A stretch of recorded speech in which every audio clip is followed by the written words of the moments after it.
और फिर हमारे जो आपस में संस्कार हैं वो हल्के हो जाएंगे प्रभु की कृपा से, क्योंकि ये परमेश्वर कबीर देव, ये परम अक्षर ब्रह्म हमारे प्रारब्ध में परिवर्तन कर सकता है, हमारे संस्कारों को हल्के करके उनको निमटवा देता है। अब क्या होगा, जैसे परमात्मा परम शक्ति है, ये हमारे संस्कारों को भी प्लस माइनस करके सेट कर देता है। इसलिए तो तभी तो हम सुखी होंगे। जैसे हमारे प्रारब्ध में कोई ज़्यादा कष्ट है और उसको परमात्मा की भक्ति से, परमात्मा के आशीर्वाद से वो हल्की हो जाएगी। कहते हैं सतगुरु शरण में आने से आई टले बला, और जय मस्तिष्क में सूली हो वह कांटे में टल जाए।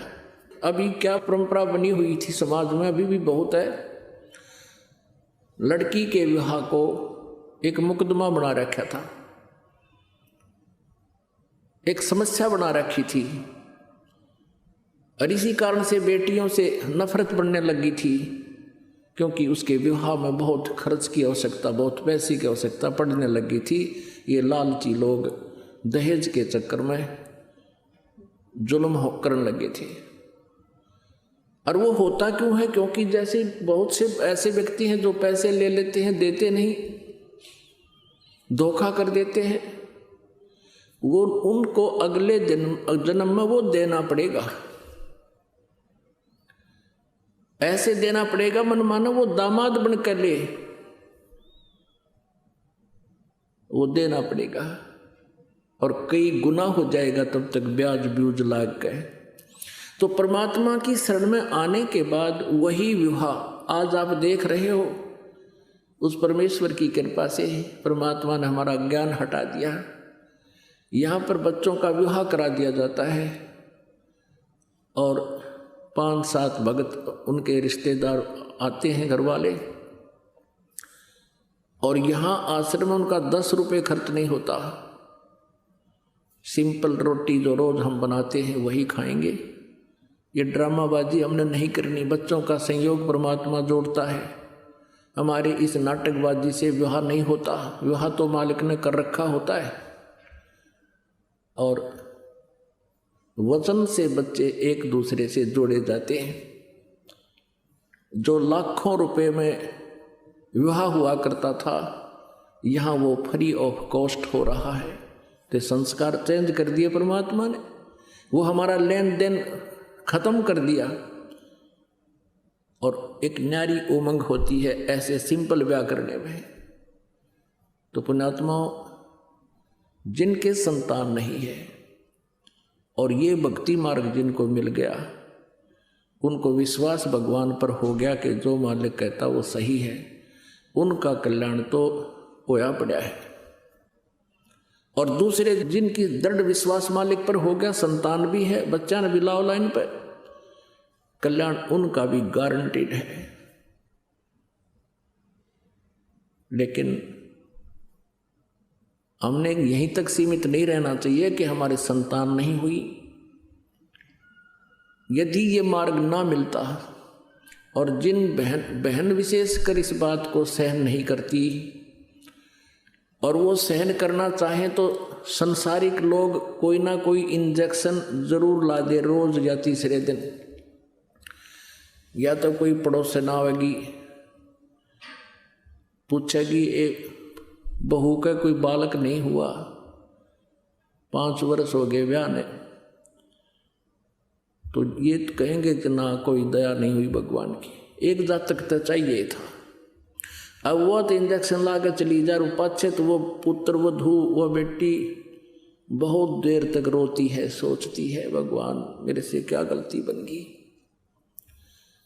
मुझे संतान क्यों नहीं मिली। एक संतान मिल जाती दुनिया का मुंह बंद हो जाता।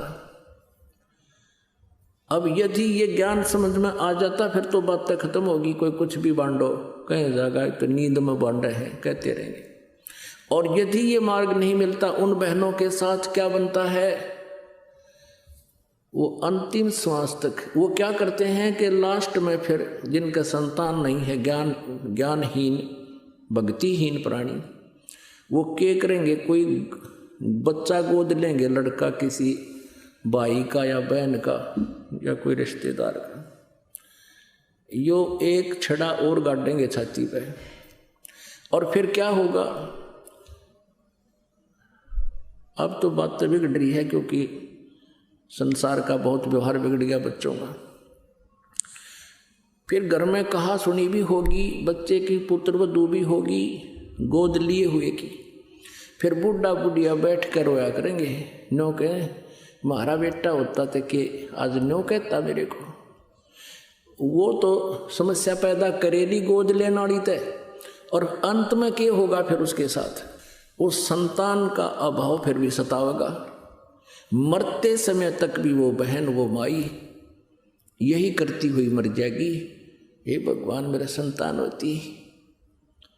आज मैंने बहुत कुछ सुनना पड़ा जनता का, अगले जन्म में यू काल उसकी इसी दुर्गति करेगा, या तो कुतिया का जन्म देगा अगले 8 जाम एक कब्र में संतान तुम, या किते सुअरी की जुनी देगा। एक ही टाइम एक ही ब्यांत पे 12 पैदा करेगी अगले, तो खूब जाम जाम के छक दे, या तेरी कसर ईब काट दूँ। तो परमात्मा कहते हैं इस काल के जाल को समझो, परमात्मा ने जो भी कर रखा है उसमें संतुष्ट रहो और अपना पीछा छुटवाओ। मानुष जन्म पाए कर नहीं रटे हरि नाम, जैसे कुआं जल बिना फिर बनवाया क्या काम। अब क्या बताते हैं परमात्मा कि यदि आप जी संतान को ही महत्व देते हो तो सुन लो इसका परिणाम। 1 लाख पूत 1.25 लाख नाती, उस रावण के दीवान बाती। अब क्या बताते हैं परमात्मा कि रावण के 1 लाख पुत्र थे और 1.25 लाख उसके रिश्तेदार थे, बड़े बड़े जो है ना पैसे वाले और बड़े सूरवीर। क्या मांगो कुछ थिर ना रहाई, देखत नैन चला जग जाई। 1 लाख पूत 1.25 लाख नाती, उस रावण के दीवान बाती। आप तो भगवान से एक पुत्र की प्राप्ति के लिए खाड़े कर रहे हो, एक आशा लेकर आते हो। परमात्मा बताना चाहते हैं कबीर साहब जी के उस रावण का 1 लाख पुत्र थे और काल ने वह भी खा लिए, उसका कोई दीवा लाने वाला भी शेष नहीं है। आज उसका दीवा नबाती। इसलिए इस काल की व्यवस्था से अपने विचारों को ऊंचा उठाओ, परमात्मा पर विश्वास रखो, जो वो करते हैं